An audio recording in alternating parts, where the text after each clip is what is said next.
Southeast Asian Games multi-medalist na si Mervin Guarte pumanaw matapos saksakin habang natutulog.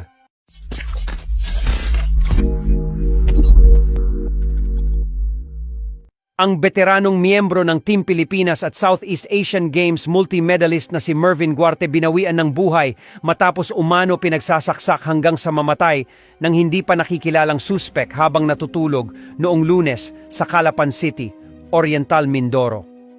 Sinabi ng PNP Provincial Regional Office Mimaropa na natutulog ang biktima sa sala ng bahay ng isang barangay kagawad nang pumasok ang salarin dakong alas 4 ng madaling araw at pinagsasaksak ang dibdib ni Guarte gamit ang isang patalim.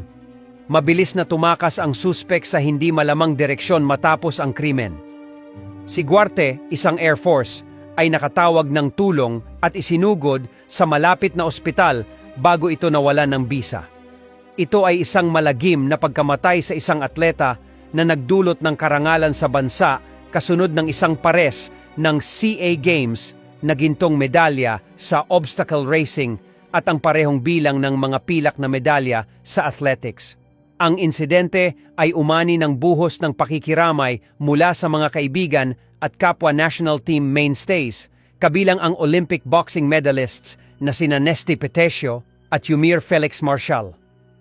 RIP Boss Meg. Nakakabigla. Malungkot kami mga national athletes na kasamahan mo sa nangyari, said Petesio. Mini-message mo pa naman ako lagi sa tuwing nananalo ako. Justice para sa iyo. Rest in peace, Meg, said Marshall.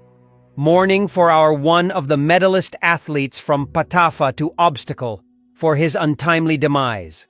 Philippine Olympic Committee President Abraham Tolentino, for his part, said. The Philippine sports community mourns the untimely death of Mervin Guarte, a longtime member of the national team and a multi-medalist from the Southeast Asian Games, said Philippine Sports Commission Chair Richard Bachman in a statement. Rest in peace. Thank you for your service to the country, Mervin, he added. For Olympian pole vaulter E.J. Obiena, he will miss someone he considers like an older brother. I just learned the devastating news of the shocking death of my friend and national teammate, Kuya Mervin Guarte. May his soul rest in peace, and I am sending my deepest condolences to his family and loved ones.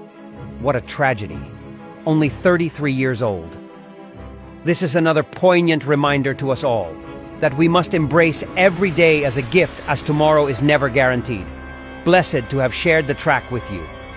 Rest well, my friend, sabi ni Obiena. Ang 33 anyos na si Guarte ay nagsimulang kumatawan sa Pilipinas sa athletics noong 2010 taong Jakarta Sea Games at nagbulsa ng isang pares ng mga silver medal sa men's 800 meters at 1,500 meters events.